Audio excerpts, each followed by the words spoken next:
TC Rádio, a rádio oficial de quem investe. Guilherme Cunha tá com a gente. E aí, Guizinho, tudo bom com você? Boa tarde. Fala, Medina! Tudo certo e quase tudo resolvido. Que dia, hein, Medina? Pois subiu, caiu, depois subiu de novo, depois caiu de novo, é capaz de fechar estável. Dólar foi a grande sacada do dia, acho que é ali que nós cravamos a bandeira da assertividade no nosso intraday. E vambora, viu, Medina? Resenha boa.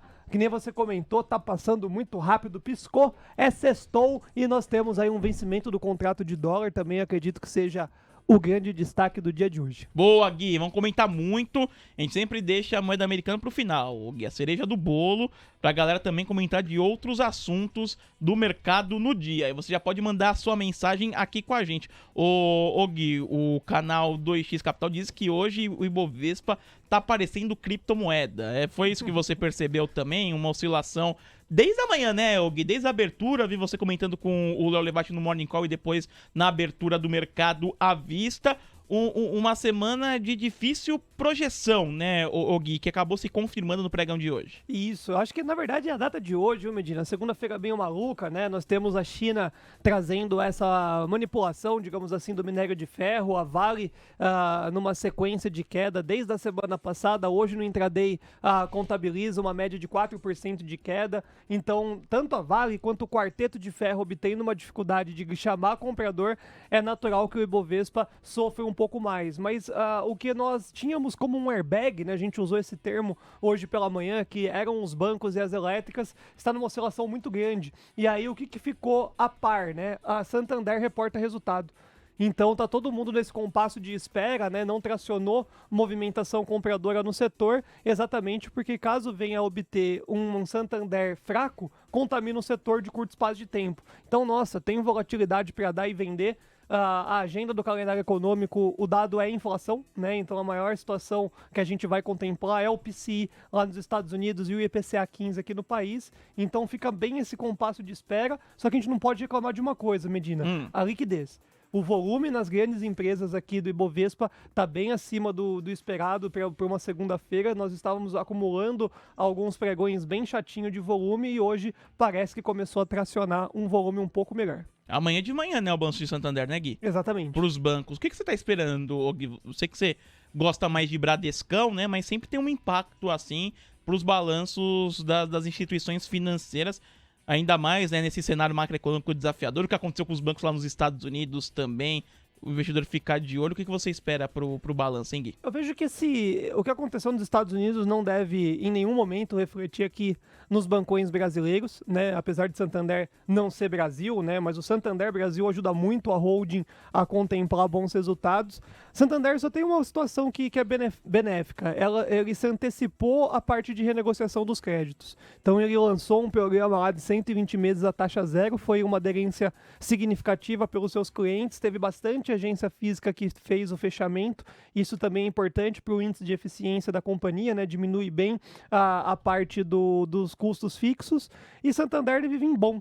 Não deve vir pesadelo, não deve vir nada estratosférico acima do consenso, mas ele deve vir bom e não contaminar muito o setor. Mas Santander não é um banco que projeta altos lucros que possa ajudar. Ele simplesmente deve vir consenso e não atrapalhar o bom andamento dos bancos durante a semana. Perfeito. Boa, Guilherme Cunha aqui com a gente, você manda a sua mensagem, participa aqui conosco. Boa, o Ike Grafista dizendo que o Ibov hoje está fazendo uma correção normal e que assusta muito os sardinhas, viu? A rotação dos setores. É o comentário aqui do Ike. A Mariana Lourenção dizendo que o Guilherme é o maior do Brasil. Tá aí, Gui Cunha aqui conosco. O canal Abrangente falando de dólar. A gente vai falar de dólar daqui a pouquinho com o Gui Cunha. Hoje, segunda-feira, Daniel Araújo estará com a gente para trazer o ajuste do dia, para guiar a sua visão a respeito do dólar futuro. Ô, Gui, mas vamos falar de Vale, né? Vale segue pressionando o Ibovespa,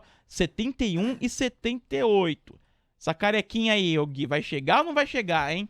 Tô muito tranquilo, viu, Medina? Fiz minha primeira entrada na data de hoje, né, em Vale 3, nos R$ 72,17. Esse é meu PM oficial. Acabei pegando ali bonitinho.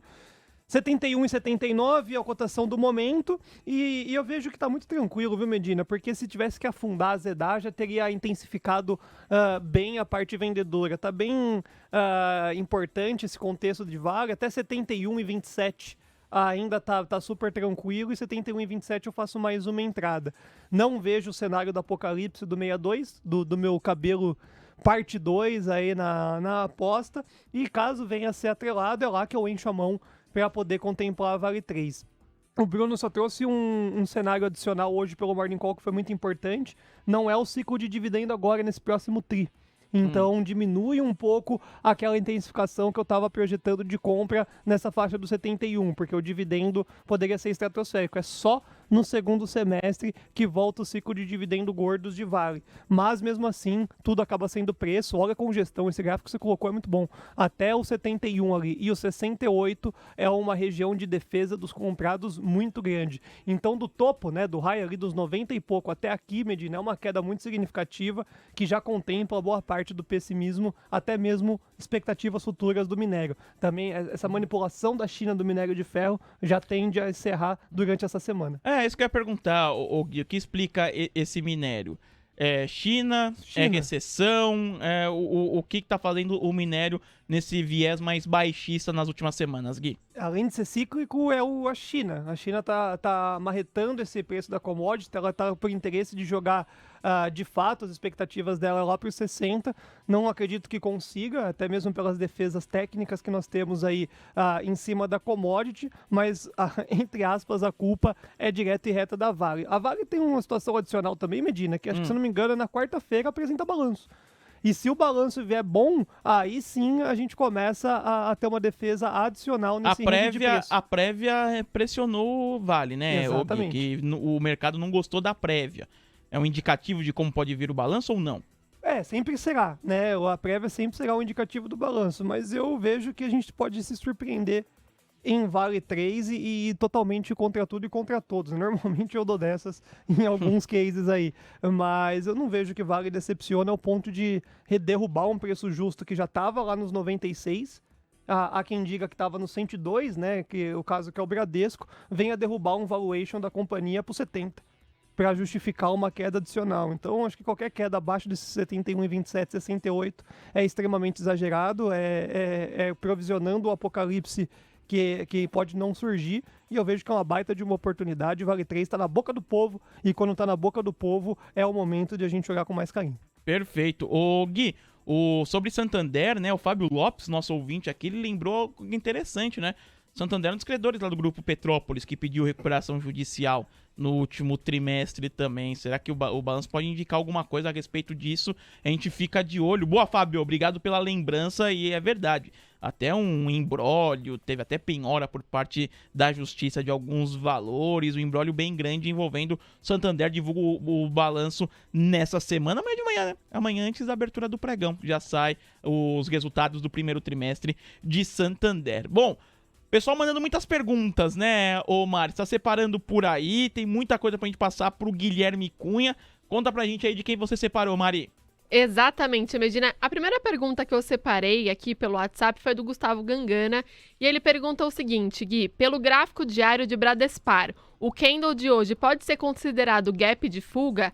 Assim, no curtíssimo prazo, a tendência é mais para continuação de queda ou reação para subir e fechar esse mesmo gap aberto hoje, Gui? Bradespar é um movimento parecido com Vale, né, o Gui? Falando de BRAP 4, tá na tela também para quem tá acompanhando a gente por imagem no YouTube. É semelhante, né? É bem semelhante e embicou mais feio realmente para baixo. Indica ali uma queda até direto e reta nos 23 e 33.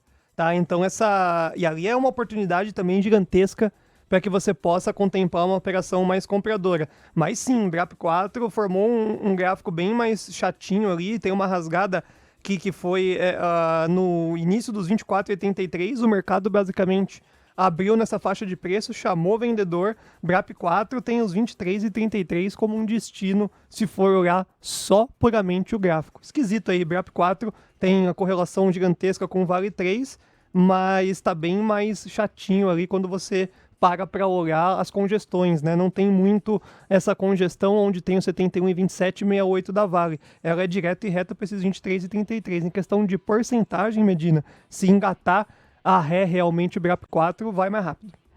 Ô Gui, você tinha falado sobre Santander, teve o canal RM Tecidos, ele pede para você falar também sobre o balanço do Bradesco. Bom, vamos lá, Bradesco. Foi muito bem pontuado pelo nosso ouvinte aí, a parte da Petrópolis em cima do Santander. Deve vir pelo menos uma parcial, né, do PDD a respeito dessa recuperação judicial. Bradesco não saiu nada. Bradesco jogou, acho que isso foi muito inteligente, eu não vou lembrar qual que foi o trimestre do ano de 2020, mas o Bradesco fez algo muito semelhante. Jogou todo o PDD em um trimestre e depois nos outros 3, 4 trimestres ele fez toda a reviravolta e o papel teve um acumulado superior a 30%.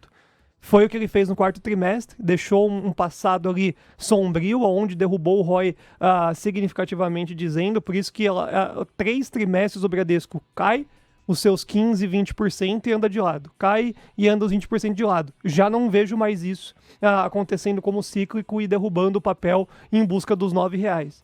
Eu vejo que é muito mais uma expectativa de lateralização do resultado, mas isso vai projetar cada vez mais compradores em busca dos R$16, R$17, porque não tem mais o que ele provisione. Acredito que o botão de provisionamento do quarto trimestre, que foi o que mais penalizou a companhia, vai favorecer nesse contexto do primeiro trimestre. Eu li algumas matérias na data de hoje, no período da tarde, que tem muitos analistas projetando queda de lucratividade dos bancos devido à taxa de juros, né, em cima dos empréstimos. Isso não faz sentido algum. Porque todo esse spread que é gerado em cima da taxa Selic é exatamente o que faz a lucratividade dos bancões serem positivos. Isso azeda as fintechs, azeda dos bancos menores. Então, quando a gente for pegar as linhas do balanço ali de Santander e Bradesco, que são dois bancos que têm uma torneira mais aberta do que o Itaú, por exemplo, se emprestou bem, vai ser aí uma reviravolta positiva, principalmente para trade de curto prazo. Continuo com o pé atrás em Santander, nunca gostei muito do balanço da companhia. Agora a Bradesco eu tô bem confiante aí que possa vir a ser consenso, e o consenso já é uma puta de uma bola dentro pro bancão aí receber um volume. Ô Gui, aproveitando que a gente tá no setor financeiro, né, hoje o ministro da Fazenda, Fernando Haddad, voltou, né, a trazer à luz o tema do fim dos juros sobre capital próprio. No passado tivemos, né, uma discussão sobre isso numa reforma do imposto de renda do ex-ministro da Economia, Paulo Guedes, e o ministro da Fazenda, Fernando Haddad, volta a esse tema. Impacta investidor dos bancos, o Gui, caso vá para frente essa ideia do fim do JCP? É o principal sistema que os bancões utilizam para que eles possam ter um estímulo tributário. Né? Então, para quem gosta de dividendos, isso é sensacional, né? Porque daí você acaba indo para uma situação onde não há a devida tributação. O único problema, que eu acho que o analista, o Bruno, colocou muito bem pelo período da manhã, não adianta só você falar sobre a extinção do juro sobre capital sem uma outra contraparte. Isso fica muito vazio e é mais uma daquelas oratórias que será jogada ao vento e só gera uma vol de curto prazo. Então, eu vejo que o governo ele tem que fazer a parte dele da arrecadação, ele vai atirar para tudo quanto é lado, mas eu acho muito difícil o governo do PT bater de frente com o bancão. Eu nunca vi isso acontecer, sempre foram movimentos mais parceiros, né, em questão de empréstimos, em questão de aquecimento de economia. Eu acho que não é agora que vai pautar isso e dar uma sequência. Então, acredito isso é negativo para os bancos, né, porque sai um estímulo tributário, a qual eles utilizam sobre o juro sobre capital, mas é algo que deve ficar no radar sim. Mas é unânime que os balanços vão favorecer muito mais a notícia do que o juro sobre capital. Boa. O Gui, seguindo aqui, né, o Paulo Pia, ele também pergunta sobre 3R Petroleum e ele diz, né, atenção total, porque a empresa divulga o resultado, o seu balanço do primeiro trimestre de 2023 na quarta-feira, dia 26. Gui, qual que é a sua projeção aí para o balanço de 3R Petroleum? Primeiro de tudo, ficar de fora do papel, né? 3R tem a subscrição, tá ativa lá nos R$ 24,63 ou 67 centavos. O papel teve uma recuperação num dia aí que foi a liberação do direito da subscrição e depois sofreu uma queda de liquidez muito insana. É um deságio muito grande e é difícil a gente acreditar que vem bom o suficiente para poder carregar o papel novamente para cima de R$ 30 e permanecer. Então, para quem gosta de especular, virou uma vol maluca aí o papel, porque vai ter muita gente acreditando principalmente nessa reviravolta e estudos novos de valuation, que é muito semelhante a um Bradesco, né? Vamos falar pelo lado bom do fundamento. A grande maioria das casas coloca o papel tudo acima de 55, 60 reais. O balanço não vai atrelar uma movimentação de queda para 30, né? Derrubar 50% o preço-alvo. Mas também vai estar todo mundo olhando muito mais a Prio 3 e a Petrobras. Né? Então a Prio 3 já tem bons fundamentos e todo mundo vai esperar esse balanço para poder rotacionar o dinheiro, e Petrobras para ver como é que vai ser o primeiro tri sobre uma nova geração, uma coordenação aí, uma nova governança. Então o 3R vai gerar uma vol maluca e tem que estar com colete à prova de balas aí, tem que estar com capacete, porque o mercado vai agitar muito papel. Quando o mercado agita muito papel assim e o índice futuro está nesse meio do caminho, é sorte. Não dá para clicar numa Junior Oil como a 3R Petróleo com estudo. Tô de fora 100% e recomendaria todo mundo fazer o mesmo. Ô Gui, e eu tava vendo aqui no painel Mover Pro, destaque hoje pra Prio, né? Prio tá avançando 3,44%. Tô vendo o Luciano Costa, editor de empresas na Mover, dizendo que as ações estão avançando depois dos analistas do Itaú BBA projetarem um resultado recorde para a companhia no primeiro trimestre, que deve ser beneficiado por uma maior produção e pelo aumento das vendas depois de uma opção por armazenar barris no trimestre anterior, à espera de melhores preços. Entre Prio e 3R, você prefere qual, Gui? Não, em questão de fundamento, sem dúvida é Prio. A 3R ficou ali na minha oratória, a gente tradou muito papel, nós não tivemos um stop loss em 3R Petróleo, mas não dá nem para comparar mais. É igual colocar o Itaú e Bradesco. Os dois são bons, mas qual que é o melhor fundamento? É disparado o Itaú Unibanco. Você não precisa saber muita coisa de bolsa para entender que o melhor resultado veio de Itaú e as expectativas do balanço de Itaú já é muito mais saudável e tranquilo do que um Bradesco. Mesma coisa 3R e Prio. Prio, os últimos noticiários da Prio 3 dá gosto de ver, né? O acionista abre o sorriso, porque quando teve a troca de governo, mudança de governança, qual que foi a primeira situação das carteiras recomendadas? Sai Petrobras e entra a Prio 3. Teve uma alta legal. Depois começou uma queda no petróleo. A Prio 3, que é mais frágil, obviamente é um Junior Oil, teve uma queda um pouco mais acentuada. Aí teve essa notícia dos barris. Cara, que sensacional! Né, porque ela tem um grande estoque e aí pegou uma alta aí de 10, 15% numa paulada só no preço do petróleo, que vai beneficiar, isso vai ser contemplado no balanço, não precisa ser expert para poder entender que vai, não sei se recorde, acho que recorde é uma palavra muito forte, mas vem aí acima do consenso e Prio 3 vai arrumar ali para cima dos R$40, é um sistema natural. Por isso que é difícil a gente falar assim, coloca a ficha em 3R.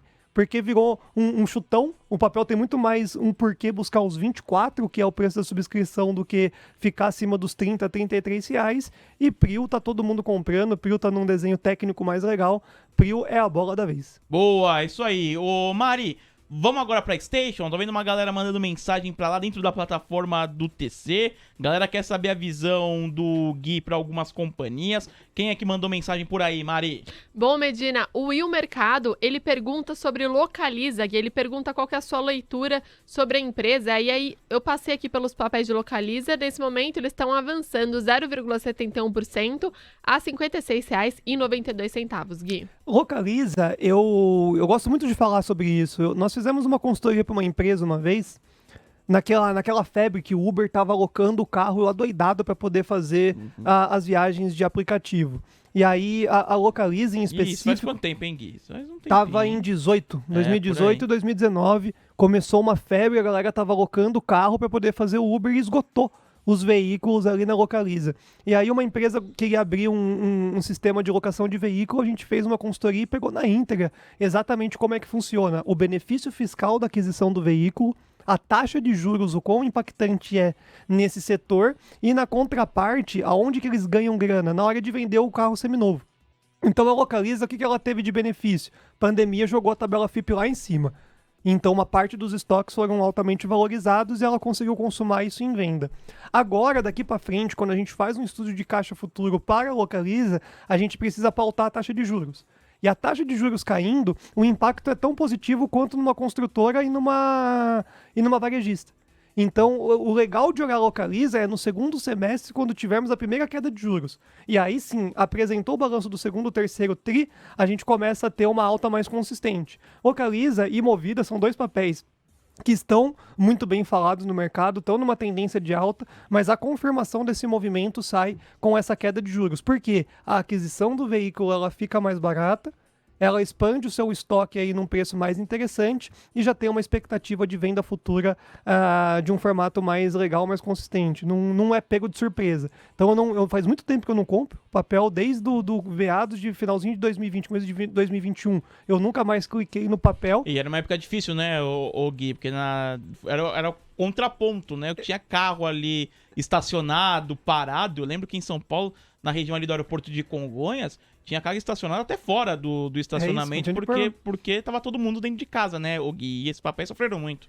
Sofreu muito, mas depois, nos outros trimestres, a venda do veículo mais caro, o balanço jogou lá em cima. E aí o mercado beneficiou. Então, eu vejo que a consistência das altas é legal, é um papel que tem que deixar no home broker, mas agora eu não compraria de jeito nenhum. Boa. Ô Mari, mais perguntas chegando na Station, Mari. Vamos prestigiar a galera que tá acompanhando dentro da plataforma. Isso aí, Medina. Ô Gui, o José Gomes, ele pergunta sobre alpargatas, ele pergunta se não é uma boa hora para entrar, e aí ele, né, menciona que abaixo dos R$7, aí eu passei aqui pelos papéis de alpargatas, nesse momento eles estão recuando 0,84% a R$7,09, Gui. Para trade é sensacional, para carrego é péssimo. Então, para comprar para essa semana que vem, essa faixa de preço já virou uma falta de educação com Havaianas, as legítimas. Todo mundo usa e recusa imitações. O último balanço veio muito ruim, né? O quarto trimestre realmente trouxe uma justificativa do papel. Deixa eu até ver quanto que caiu aqui, tô curioso, porque não caiu menos do que 30% não, viu, Medina?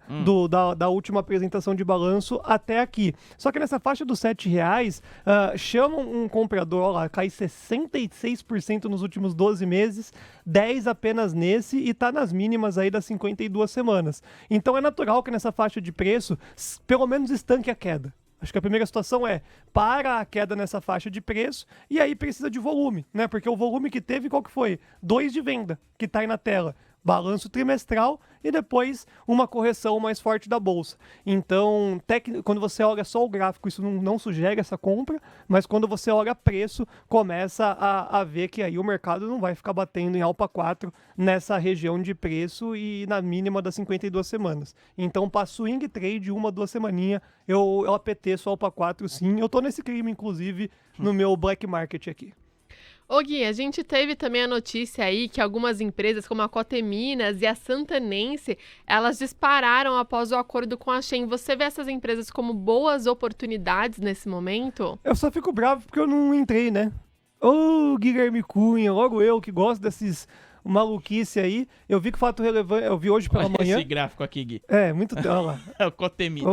Faz a vida de uma galera um negócio desse aí, viu? É um papel, né, que, ó, tá na máxima de 3,60, 197% de alta, viu, o Gui Cunha? É um papel que tem uma liquidez muito reduzida, né? A pegadinha tá aí. Tá aí a pegadinha? Explica pro nosso ouvinte, Gui. A pegadinha tá aí. Porque acontece? Sai um fato relevante no dia 20. Fato relevante que é sensacional, né? Então a empresa, olhamos pela manhã, os fundamentos eram ruins, mas de uma facilidade de reversão muito grande com essa parceria.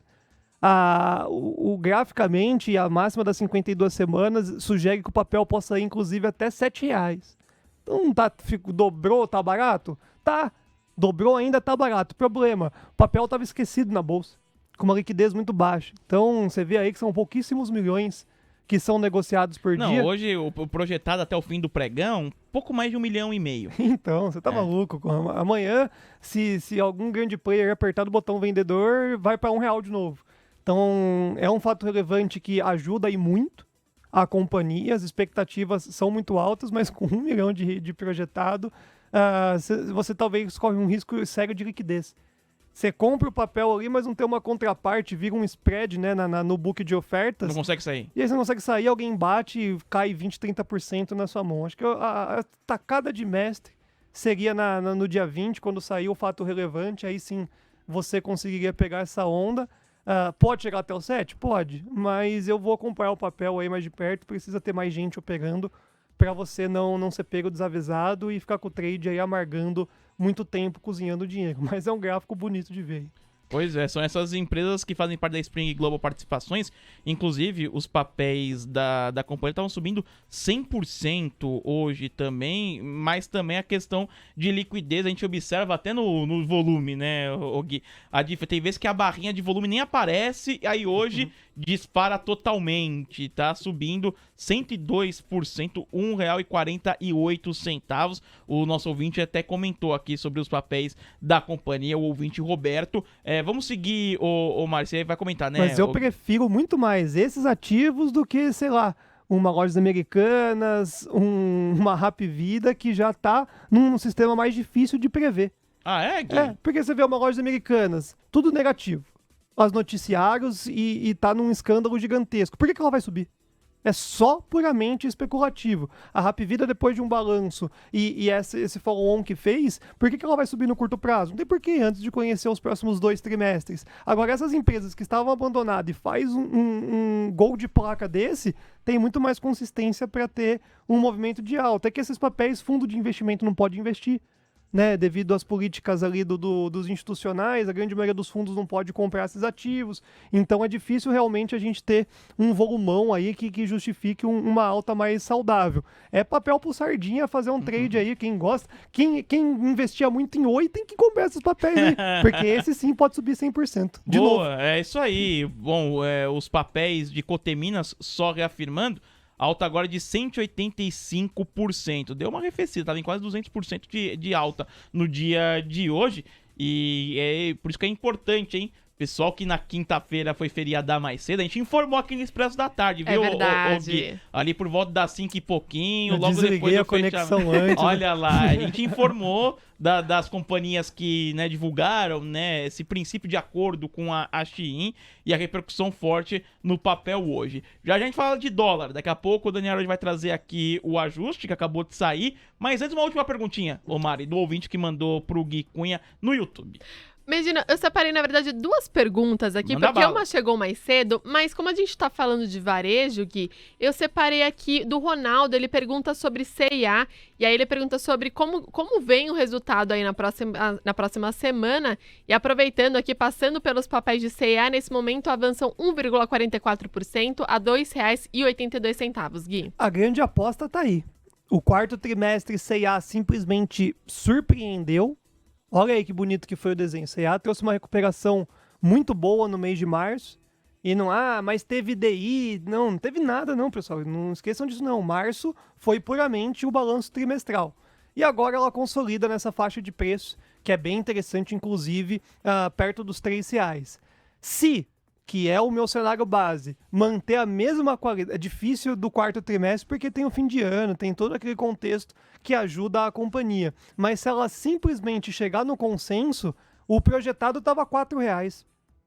Coisa boa, pegar R$1 nesse papel aí nas próximas semanas, eu vejo que é muito mais interessante e mais racional do que o papel decepcionar e voltar lá na casa abaixo dos R$2. Então, C&A, eu fiz uma comprinha no ativo na semana passada, fiz uma primeira mão realmente para pegar a vol, peguei essa barra aí invertida e tá recuperando agora. E num dia antes do balanço, provavelmente, eu venho a ter um aumento de exposição até que significativo para poder especular esse resultado. Vejo que vai, de novo, chegar no consenso. Entregou consenso, o papel permanece num valuation de R$4 e o setor tá com apetite, né? O setor tá com comprador e eu vou nessa onda aí de C&A sim. Ô Gui, a última pergunta que eu separei aqui do ouvinte foi do canal JPS, e aí ele pergunta para você comentar CSU Digital, o ticker é CSUD3, você acompanha o papel, Gui? CSUD3, eu acredito que eu tenha visto pela manhã esse papel, é esse mesmo. Eu vi que estava no chat aqui do YouTube de manhã, não deu tempo de nós respondermos, e o papel tem um desenho gráfico muito bom, hein? E um fundamento idem. Então que bom que a gente conseguiu contemplar aí o ouvinte, porque durante esse mês ele já sobe 12% e não tem nenhuma parada significativa até os R$14,14. Mas é mais um dos papéis que tem uma liquidez baixa. Que tá abaixo de R$1 milhão. Não chega em R$950 mil, Gui. Aí é baixíssimo. Mas é um papel que tem um fundamento que surpreende por esse contexto. paga dividendo, difícil esses papéis de baixa liquidez tá num patamar desse, tem um ROI acima do aceitável pelo setor, que é de 15, tá nos 19,27, não tem nenhuma alavancagem que deva se preocupar, inclusive ela é extremamente saudável em questão de fundamento, tem empresa gringa que tem grandes participações aqui no papel e fecha o do ano de 2022 muito em linha com o ano de 2021.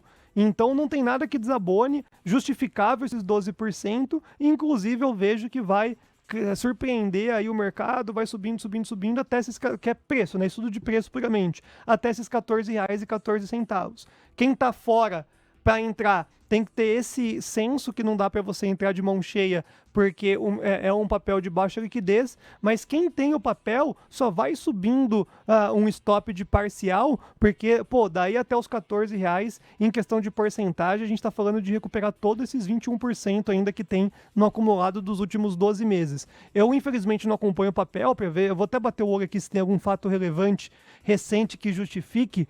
Assembleia, Assembleia, live aqui no TC Investimentos, live na XP Investimentos, nada, não tem nenhuma situação que engaje algo adicional, mas fez uma live aqui com o TC e com o XP, acho que o povo conheceu um pouco mais a companhia aí. Perfeito, boa, Gui. Então é interessante você dizer isso, né, Gui, que nem sempre aquele papel com uma liquidez menor não é porque você não consegue encontrar uma oportunidade, né? Você acabou de citar, então, uma empresa que na sua visão tem bons parâmetros, Gui, na sua avaliação, então. Exato, e vou comentar outro, se você me permitir, tem essa CSUD aqui digital, e nós vemos aí da Atom 3, né? A Atom 3, que é uma empresa de educação para trading, vem subindo também bastante nessas últimas semanas, é um papel de baixa liquidez, mas quando há uma reversão de resultado, quando tem uma expectativa futura, o mercado compra a ideia.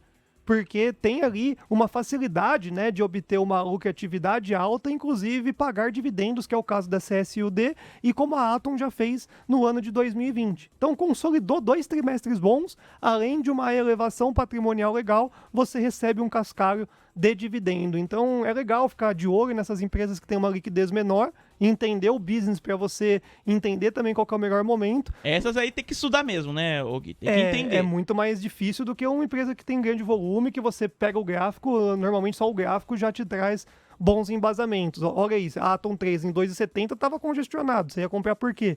Mas aí dá uma reviravolta, o mercado entra a fluxo, aí não para, você tem uma alta bem significativa e põe um cascalho bom no bolso. Boa, valeu, Gui Cunha. Bom, 4 horas e 6 minutos.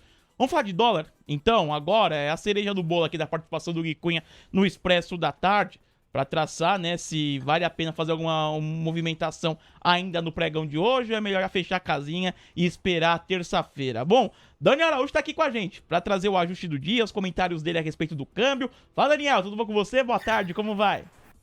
Boa tarde, Medina. Boa tarde, boa tarde a todos. Opa. Acho que a gente vai ter que refazer aqui a conexão com o Daniel, hein? Pra ver se ele consegue entrar com a gente pra trazer o ajuste e a visão dele a respeito do dólar. Tá oscilando bastante a internet, então já vou passar a bola pra você, viu, o Gui? Já o Daniel entra aqui pra comentar da visão dele a respeito do câmbio, mas falando um pouquinho da movimentação hoje do dólar futuro. Tem até ouvinte comentando mais cedo, né, se era dólar abaixo de 5 ou não. O movimento que começou de em alta foi arrefecendo e agora cai, Gui. Foi arrefecendo e arrefeceu, né? Putz, que gol de placa esse dólar, viu, Medina? Quando nós acordamos numa segunda-feira, pós-feriado, num pré-mercado como foi o de hoje, né? Um pré-mercado que sugeria uma queda muito agressiva no índice, qual que é o primeiro sentimento que o nosso ouvinte tem? Esse dólar vai subir. É natural, e não está errado essa leitura. Porém, conversei muito com o Bruno, né? O Bruno ele tem uma visão do dólar fora do gráfico que é muito interessante. Porque ele é um analista gráfico, o gráfico demonstrava uma alta e ele chega aqui de manhã e fala assim, ó, não tem por que subir. E o não tem o porquê subir são duas situações que eu gostaria de contemplar o nosso ouvinte aqui que ficou na nossa audiência até agora. Situação de número 1, Medina, política monetária. Política monetária, nós sempre falamos aqui pro nosso ouvinte o quê? Juros altos, dólar baixo. Só que o que a gente está pautando muito aqui na TC Rádio? Daqui a pouco o Alberto Campos Neto vai descer essa taxa de juros. Juros baixo, dólar mais forte. Então, se não é em maio a queda de juros, vai ser na próxima reunião lá em julho. Então, nós temos 2 meses para esse dólar cair. totalmente contra o mundo inteiro, porque daí ele vai cair, buscar os seus 4,70, para quando cair a taxa de juros, aí sim esse dólar voltar a subir de um formato consistente. Agora, permanecendo nos 13,75, o preço justo, digamos assim, do dólar sempre foi o 4,70. Ele só não esteve lá por causa de risco fiscal. Agora a gente está diminuindo, teoricamente, né? Já apresentou um arcabouço, daqui a pouco passa no Congresso e etc. A gente tem aí os 4,70 como projetado para os próximos 2 contratos. Dólar abaixo de R$5, acredito fortemente que o WDOK, que é esse contrato que vem indo na sexta-feira, feche abaixo de 5. Por que isso? As máximas projetadas nós temos nessa região do 4,082, 4,087, que está respeitando muito, chamando muito vendedor. Num cenário crítico dessa semana, os 5 cent e alguma coisa, lá 5,70 é o máximo para poder chamar novas vendas, e já faz mais de um ano que a rolagem do contrato chama vendedor.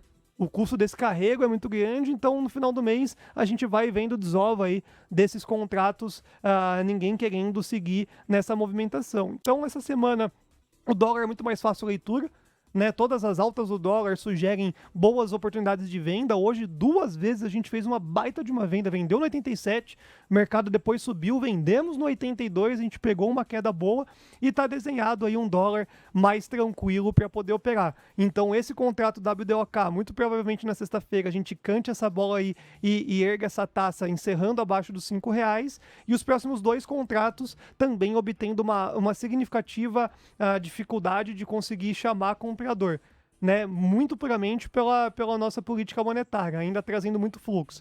Aí quando o Roberto Campos Neto derrubar a taxa de juros é outros 500, porque daí a gente vai ver tanto bolsa subindo quanto o dólar subindo. Boa, o Daniel voltou. Voltamos, aí ele vai trazer o ajuste aqui do dia, o Gui Cunha vai contar se vale a pena movimentar hoje ou não. Agora sim, Daniel, boa tarde para você, o seu comentário a respeito do câmbio. Boa tarde, Medina. Vamos lá. O dólar abriu com o gap de alta, né? Mas logo em seguida ele já veio fechando o gap, formou a movimentação e veio nas máximas do dia, mas bem técnico, respeitando as resistências que tinha ali, que era o 82, 87 e 94. Deu para operar todos esses pontos. Ele já veio para baixo, voltou para cima, mas não teve força para se manter na tendência de alta. Logo após ele vem para a tendência de baixa e se mantém até agora. O ajuste fechou agora há pouco no 5,045,77, Medina. 5,045,77, o Gui Cunha. Dá pra brincar até o fim do pregão ou melhor esperar a abertura de amanhã, hein? Subiu 15, 20 pontos, eu tô vendendo. Vendendo pro intraday, vendendo pra amanhã. Acabei de falar que o dólar vai fechar abaixo de R$5 no contrato, eu não vou entrar, né? Não faz sentido nenhum. Então, subindo aí 15, 20 pontos, que eu acho difícil, mas se acontecer, eu já sou mais vendedor na faixa dos 65, né? Na faixa dos 62, 65, eu já começo a me envolver ali numa movimentação vendedora, até pensando não só de fazer uma operação no intraday, mas pegar todo esse ajuste diário e permanecer numa posição vendedora, não compro de jeito nenhum. Então, se ele continuar a queda, deixa cair, amanhã, outro dia, a gente atualiza os pontos aí no Morning Call e vai pro intraday. Mas subindo 15, 20 pontos é oportunidade sim, Medina. Bola cantada, bola desenhada, o dólar tá extremamente técnico. Daniel, agradeço sua participação aqui com a gente, deixe seu espaço para o seu destaque final, um grande abraço e a gente volta a se falar na sexta. Boa, Medina. Eu que agradeço. Alinhadíssimo com o Gui, de 15 pontos para cima, tô vendendo. E é isso, Medina. Boa semana para vocês e todos os ouvintes e até sexta. Valeu! Valeu, obrigado, Daniel Araújo com a gente. Agradecer também a participação de Gui Cunha. Olha, tem tanta gente mandando pergunta aqui pra você. O Nercolini falando de lojas Renner. O Caio Logística perguntando se você comprou Grandene. O Paulo Roberto pedindo sua visão de Kepler. Galera tá maluca aqui, viu, o Gui? O Thiago, vamos falar mais de bancão, de Banco do Brasil e Itaú. Então vou deixar aqui aberto aqui o seu destaque final, viu, Gui? Você fica à vontade pra você escolher qual que é o principal destaque pra você aí. Bora, eu vou comentar principalmente de Grandene. Eu acho que foi uma situação muito boa que nós comentamos aqui e trouxe um aprendizado. Eu gerei um conteúdo exclusivo da companhia, de tanto que as pessoas me perguntaram. E eu vou ser muito sincero, eu tô comprando e tô saindo com lucratividade de 1, 2%. Porque o papel tá trazendo as movimentações compradoras. Manejo de risco. Não, porque eu não tenho interesse de ter a Grendene na minha carteira, né? Então, o que a gente explicou para todo mundo? Tá a fim de comprar para receber os dividendos gordos? É um dividendo estratosférico. Mas quanto tempo ela vai demorar para subir esse R$1,23 e financeiramente dizendo, matematicamente dizendo, fazer sentido? Eu acho que demora um ano. Né? Então eu acredito que de formato ativo a gente consiga fazer um dinheiro mais assertivo, mas eu venho todo dia comprando aí uma cacetada de papel, 10 a 15 mil lotes, porque caso eu não faça um trade, aí sim eu permaneço no papel para receber esse dividendo e fico um aninho ali, porque eu fui ler o balanço e foi muito melhor que a Alpa. Então o mercado tende a contemplar novas compras durante os próximos 2 trimestres. E aí pode antecipar essa minha oratória de um ano. Mas eu comprei nesses últimos 2, 3 dias e acabei saindo do papel com 1,5% de alta, porque tem muita gente comprando papel. Lembrete, Medina, dividendo, existem algumas situações que a companhia faz, né, a distribuição. E uma delas é atrair investidor. Então o investidor desavisado vai comprar a Grendene achando que vai ganhar R$1,23 e tá tudo bem. Não, tem que subir R$1,23 para que você realmente coloque aquela grana no bolso. E eu acredito que vai demorar muito mais do que as pessoas estão achando. Então não tem interesse de comprar a Grendene para fazer o recebimento do dividendo. Toda vez que o papel cai lá para R$7,40, R$7,20, eu vou fazer uma compra e se subir 1,5%, 2% eu coloco no bolso. Se a tragédia acontecer, aí eu permaneço. Então eu só deixaria claro para as pessoas que para comprar e permanecer, você tem que ter um caixa para isso, olhando um ano para que você possa levar essa bolada de dividendos aí da Grendene. Valeu, Guilherme Cunha com a gente. Gui, um grande abraço para você. Essa semana promete muita movimentação no pregão e os nossos ouvintes te aguardem, hein? Grande abraço. Bora, vamos lá, porque o grande destaque da Vale é amanhã. Então amanhã, antecedendo o balanço, amanhã que o mercado vai dar um agito maior. Hoje basicamente ficou andando de lado pós o gap. Agora sim, amanhã, se ficar esquisito amanhã e o balanço vir ruim, Medina do céu. Já tá vendo a maquininha chegando. Já compro mais um boné. Boa, valeu, Valeu, Gui Cunha. TC Rádio, a rádio oficial de quem investe.